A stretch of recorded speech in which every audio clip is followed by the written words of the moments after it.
जय श्रीमन नारायण। पद्म पुराण में एकादशी का बहुत ही महात्म्य बताया गया है एवं उसकी विधि विधान का भी उल्लेख किया गया है। पद्म पुराण के ही एक अंश को लेकर हम षटतिला एकादशी का श्रवण और ध्यान करते हैं। नारद मुनि त्रिलोक भ्रमण करते हुए भगवान विष्णु के धाम वैकुंठ में पहुंचे। वहां पहुंचकर उन्होंने वैकुंठपति को प्रणाम करके उनसे अपनी जिज्ञासा व्यक्त करते हुए प्रश्न किया कि प्रभु, षटतिला एकादशी की क्या कथा है और इस एकादशी को करने से कैसा पुण्य मिलता है। देवर्षि द्वारा विनित भाव से इस प्रकार प्रश्न किए जाने पर लक्ष्मीपति भगवान विष्णु ने कहा, प्राचीन काल में पृथ्वी पर एक ब्राह्मणी रहा करती थी। ब्राह्मणी मुझ में बहुत ही श्रद्धा और भक्ति रखती थी। यह स्त्री मेरे निमित्त सभी व्रत रखती थी। एक बार इसने 1 महीने तक व्रत रखकर मेरी आराधना की। व्रत के प्रभाव से स्त्री का शरीर तो शुद्ध हो गया, परंतु वह स्त्री कभी ब्राह्मण और देवताओं के निमित्त अन्न दान नहीं किया करती थी। अतः मैंने सोचा कि यह स्त्री वैकुंठ में रहकर भी अतृप्त रहेगी। अतः मैं स्वयं एक दिन भिक्षा लेने के लिए उसके घर पहुंच गया। स्त्री से जब मैंने भिक्षा की याचना की, तब उसने एक मिट्टी का पिंड उठाकर मेरे हाथों में रख दिया। मैं वह पिंड लेकर अपने धाम लौट आया। कुछ दिनों के पश्चात वह स्त्री भी देह त्याग कर मेरे लोक में आ गई। यहाँ उसे एक कुटिया और आम का पेड़ मिला। खाली कुटिया को देखकर वह स्त्री घबराकर मेरे समीप आई और बोली कि मैं तो धर्मपरायण हूं, फिर मुझे खाली कुटिया क्यों मिली है। तब मैंने उसे बताया कि यह अन्नदान नहीं करने तथा मुझे मिट्टी का पिंड दान देने से हुआ है।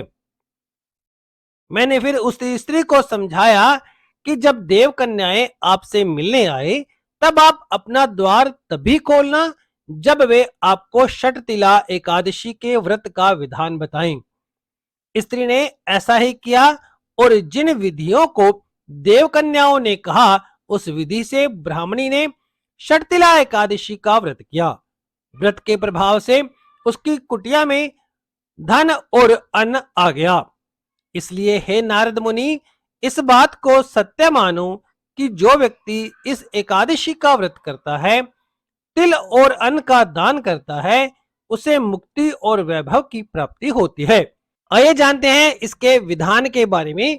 व्रत विधान के विषय में जो पुलत्स्य ऋषि ने दालभ्य ऋषि को बताया, वह प्रस्तुत कर रहे हैं। ऋषि कहते हैं कि माघ का महीना पवित्र और पावन होता है। इस मास में व्रत और तप का बहुत महत्व है। इस माह में कृष्ण पक्ष में आने वाली एकादशी को षटतिला एकादशी कहते हैं। षटतिला एकादशी के दिन मनुष्य को भगवान विष्णु के निमित्त व्रत रखना चाहिए।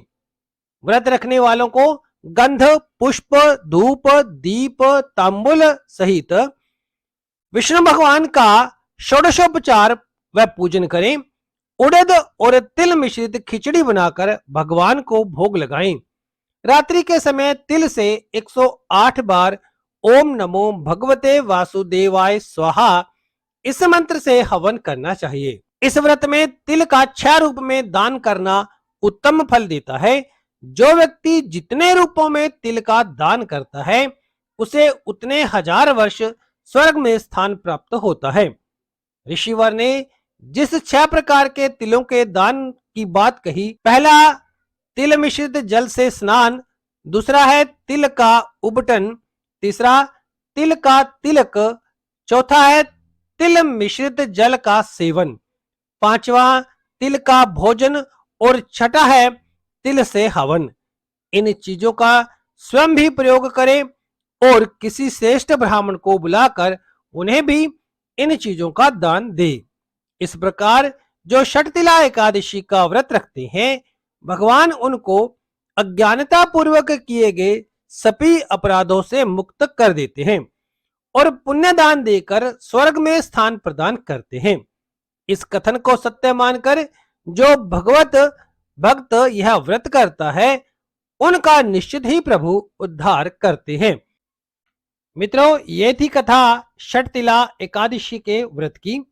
इस कथा को अधिक से अधिक शेयर करें, लाइक करें, कमेंट में लिखें जय श्रीमन नारायण और इस चैनल को अवश्य ही सब्सक्राइब कर लें। वीडियो में अंत तक बने रहने के लिए आपका बहुत बहुत धन्यवाद।